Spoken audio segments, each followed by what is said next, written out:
Hello guys! May nag-comment ka pala dito. Came from Miss Lani. Ma'am Gwen, kayo po ba may-ari ng Hana Salon? Sana po mapansin. So ito na guys, kasi every time na lang na nagla-live ako, ang daming nagsasabi kung ako na ba ang may-ari. Ang daming nagtatanong kung sino na ba ang may-ari. Ganito, ganyan.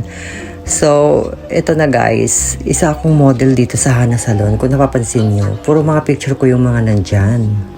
Oh, di ba? Tsaka, trabaho ko dito, nagugupit. Ayan, nakita niyo ba yung isang picture ko? Model.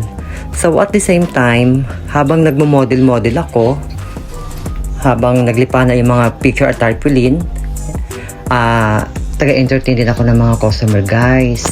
Naglalagay ako ng towel. Ayan, nagbabanlaw. Ganyan yung trabaho ko dito sa Hana Salon. Ako yung mismo nagbabanlaw, nagwawalis. Ay, natumba pa yung dashpan. Ayan guys, 'di ba? Pagkatapos ko magupit, winawalis ko 'yan. Kung napapansin nyo, ako halos lahat. Ganyan ako kasipag. Oh, 'di ba? Ayan guys. Gugupit. Lahat ng mga nakikita nyo nga pala dyan ng mga customer, dadaan yan sa kamay ko. Ako talaga yung nag-finish.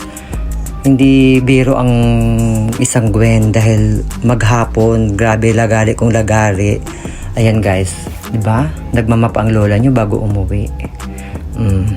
Papansin nyo ba yan? Ayaw ko na makalat.